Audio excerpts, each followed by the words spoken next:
Shalom teman-teman dan Bapak Ibu, bertemu kembali pada sesi ini dan salam sejahtera bagi kita semuanya. Om Swastiastu, Namo Buddhaya, salam kebajikan. Dan mari bersama kita lihat beberapa informasi terbaru mengenai situasi yang sedang berlangsung antara Israel versus Hamas. Dan ini sudah memasuki 7 pekan ya kawan-kawan Bapak Ibu semuanya. Dan karena itu mari kita lihat ya. Di sini dijelaskan ngerinya robot canggih Israel lumpuhkan terowongan milik Hamas di Gaza. Ini dia Bapak Ibu ya. Lebih lanjut di sini dijelaskan bahwa teman-teman, Bapak Ibu semuanya, ini beberapa jam yang lalu ya, seperti yang Bapak Ibu semua bisa lihat ya. Jadi mari kita lihat di sini dijelaskan bahwa Israel menggunakan robot canggih untuk melumpuhkan terowongan di Gaza ya. Pasukan militer Israel memanfaatkan drone pembunuh dan robot anjing katanya. Oh, ternyata Bapak Ibu ya, Israel punya robot anjing ya. Pelacak yang mampu mendeteksi pergerakan di bawah tanah. Itu dia Bapak Ibu ya. Lebih lanjut lagi dijelaskan bahwa unit robot anjing tersebut dinamai Oketsia dan Samur yang telah dilatih sedemikian rupa untuk melacak terowongan di Gaza sepanjang 500 km. Wah, teman-teman dan Bapak Ibu semua, ini bukan angka yang sedikit ya, ini 500 km ya. Berarti pihak dari Israel sudah sangat mengetahui ya kawan-kawannya Bapak Ibu semuanya mengenai terowongan yang dimiliki oleh Hamas di bawah ruang-ruang publik ya, ataupun di bawah fasilitas publik yang ada di Gaza ini. Lalu kemudian dikatakan bahwa menurut analis pertahanan Israel menggunakan radar penetrasi ya tanah dan pendeteksi gravitasi berteknologi tunggu dan memetakan sistem di bawah terowongan. Jadi Bapak Ibu ya, memang tidak mengherankan ya, Israel ini sangat terkenal juga ya dengan kecanggihan teknologinya. Dan di sini jelaskan Hamas sendiri telah membangun labirin di bawah tanah selama hampir 1 dekade. Beberapa terowongan memiliki kedalaman 70 meter di bawah tanah untuk menyimpan senjata dan cadangan makan. Nah, Bapak Ibu semua, itu sebabnya kemudian tidak mengherankan ya, bila beberapa hari yang lalu kita mendapatkan informasi dalam berbagai pemberitaan ya, bahwa Israel melarang keras masuknya bahan bakar ke kota Gaza. Dan alasannya Bapak Ibu semua juga sudah dijelaskan oleh salah satu warga Israel yang Bapak Ibu bisa memperhatikan di video kita sebelumnya. Ya, dia menjelaskan bahwa alasannya mengapa Israel tidak mengizinkan masuknya bahan bakar, salah satunya adalah untuk membuat Hamas ya teman-teman tidak bisa menggunakan teknologinya ataupun alat-alat yang mereka pakai untuk bisa membawa udara ke terowongan bawah tanah. Bayangkan saja teman-teman, ini kan kedalamannya 70 meter ke bawah ya. Jadi tidak secara otomatis udara bakalan masuk ke terowongan tersebut kecuali menggunakan ya alat tertentu yang bisa membawanya ke sana. Nah, tentu Bapak Ibu semua, untuk menyalakan alat teknologi seperti ini, salah satu faktor yang menjadi penentunya adalah dengan ketersediaannya bahan bakar. Nah, inilah yang kemudian diantisipasi oleh Israel. Mereka tidak mengizinkan masuknya bahan bakar ke kota Gaza. Memang juga berdampak kawan-kawannya. Katanya dengan tidak diizinkannya masuknya bahan bakar ini, dikatakan bahwa beberapa RS katanya tidak bisa beroperasi karena bahan bakarnya tidak ada dan segala macamnya.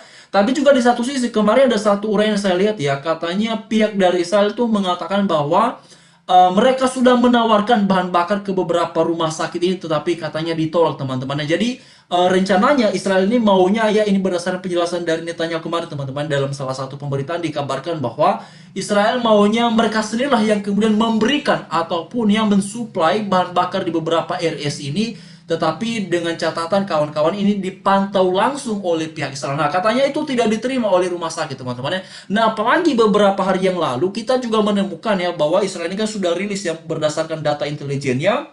Bapak Ibu juga bisa lihat ya di beberapa sesi kita sebelumnya, ada uraian dari Daniel Hagari sebagai juru bicara IDF yang mengatakan bahwa berdasarkan penelusuran mereka, pada akhirnya mereka menemukan bahwa Hamas ini ya telah menggunakan ya ruang-ruang bawah tanah ya, yang dibangun di bawah rumah sakit dan segala macamnya teman-teman ya.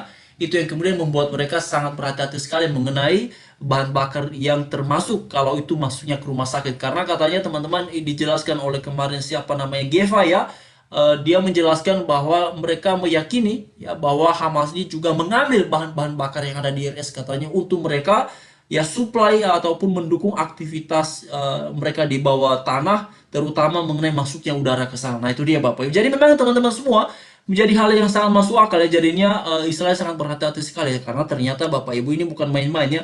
Ini 70 meter ke bawah tanah ya.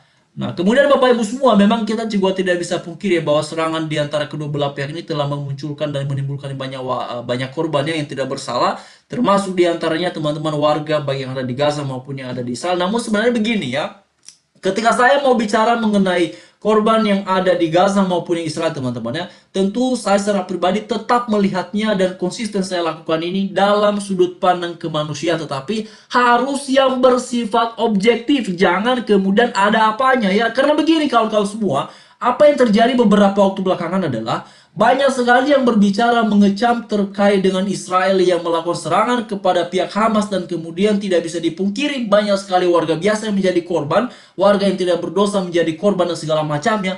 Lalu kemudian mereka-mereka yang mengecam Israel ini mendasarkan kecamannya pada aspek kemanusiaan, pada aspek keprihatinan terhadap kemanusiaan. Tetapi ya, bukankah pada awal mula, ya tepatnya pada tanggal 7 Oktober Hamas melakukan serangan kepada Israel, banyak sekali warga sipil, bahkan orientasinya kawan-kawannya kalau kita perhatikan memang serangan itu dilakukan di area sipil ya, yang mana mereka sedang pesta ya, mengikuti apa namanya teman-teman festival musik. Lalu disinilah kemudian pihak Hamas melakukan serangan dan banyak sekali warga yang ditawan ya, yang menjadi sandera hingga yang menjadi korban yang tidak berdosa. Nah, pada situasi ini, adakah orang-orang yang selama ini berteriak, berseru, memberikan perhatian terhadap kemanusiaan yang juga dan juga sebagaimana mereka mengecam Israel, apakah mereka mengecam Hamas juga? Tidak ada saya lihat itu kawan-kawan ya. Ya, orang-orang selama ini berteriak, berteriak dan berteriak yang mendasarkan teriakannya pada keprihatinan terhadap kemanusiaan yang terjadi di Gaza. Ya tentu saya secara pribadi prihatin kawan-kawan. Kita tidak menginginkan ya. Kita tidak mengharapkan situasi di sana terjadi. Kasihan warganya. Baik yang ada di Israel maupun yang ada di Palestina ya, ataupun yang ada di Gaza. Ya, kita tidak mau kawan-kawan. Oleh sebab itulah satu hal yang kemudian menjadi pertanyaannya adalah kenapa kecaman ya yang dilontarkan oleh orang-orang yang hari ini seolah-olah sangat bersemangat sekali membela tentang kemanusiaan itu hanya mereka lontarkan kepada Israel. Ya, kenapa tidak kepada Hamas? Bahkan ketika Hamas menyerang, mereka bisa ya menyerukan nama Tuhannya, bisa ya berteriak kepada Tuhannya untuk membumi hanguskan Israel. Ya, tapi giliran Israel membalas, yang ada kawan-kawan ya semuanya marah, semuanya mengamuk. Nah, inilah situasinya Bapak Ibu ya yang sedang berlangsung. Jadi makanya kalau ada orang-orang yang berbicara mengenai kemanusiaan yang terutama ya beberapa waktu belakangan katanya kita prihatin, kita prihatin. Tapi pertanyaannya begini ya, apakah kecaman itu murnikah ya karena kepedulian terhadap kemanusiaan, atau memang ini karena sudah berpihak ya, ini hanya menggunakan istilah itu saja untuk kemudian agar slogan membela salah satu pihak, ataupun kemudian agar slogan mengecam ini bisa lebih keras gaungnya ya. Nah, itu dia Bapak Ibu ya teman-teman semua, itulah yang sedang terjadi di tengah-tengah kita, dan ini memang tidak bisa dipungkiri ya, yang sudah berpihak ini jelas sekali teman-teman. Bahkan beberapa jam lalu Bapak Ibu ya, ini akibat dari gerakan boykot teman-teman. Ini tadi saya lihat, sebentar saya coba kasih tunjuk dulu ya. Apa namanya, karyawan, katanya karyawan ini Bapak, karyawan sebentar Bapak Ibu ya. Karyawan ini bentar ya, dia mau katanya teman-teman ya. Oke, ini dia Bapak Ibu ya. Nah, kawan-kawannya, tanggapan Nestle ya, Nestle ya soal demo PHK 126 karyawan pabrik Kejayaan ya. Nah, ini dia Bapak Ibu ya. Ratusan demo buruh Kejayaan minta PHK sepihak dicabut katanya. Oh, ini dia Bapak Ibu ya. Ini ada apa lagi ini ya? Oke, teman-teman, apakah ini sebentar kawan-kawan, coba kita kasih tunjuk dulu ya. Saya coba kasih tunjuk ke teman-teman ya. Apakah ini terkait dengan apa namanya situasi mengenai boykot-boykot? Ya, ataukah bagaimana Bapak Ibu ya, coba kita lihat di sini ya. Oke teman-teman, ini dia ya. Mari kita lihat di sini, jelaskan ya. Oke Bapak Ibu ya. Oh, ini dia teman-teman ya, seperti yang teman-teman bisa perhatikan di sini ya. Oke ya, berkomitmen. Oke teman-teman semua di sini ya. Oke ya, itu dia Bapak Ibu ya. Jadi situasinya memang teman-teman ini semakin semakin ramai ya, dan semakin memunculkan banyak reaksi ya di tengah-tengah masyarakat ya. Jadi Bapak Ibu semua, mari kita lihat dulu. Saya coba kasih tunjuk teman-teman ya. Akibat boykot ya. Sebentar, apakah benar seperti itu? Jadi oke ya. Oke teman-teman ya, sebentar ya. Ini ada kok, sebentar ya. Oke, ini dia Bapak Ibu ya. Apakah ada ya? Karena tadi ada satu juga ya. teman yang membahas teman-teman ya. Ada satu teman yang membahas katanya mengenai boykot dan segala macam. Tapi di sini saya tidak temukan ya referensi mengenai boykot teman-teman ya. Tidak ada ya. Oke, tidak ada teman-teman ya. Berarti tadi ada satu video yang saya lihat tadi teman-teman judulnya seperti itu. Ya, tapi saya coba cari di sini. Ya, ternyata beda kawan-kawannya. Jadi itu jelas ya.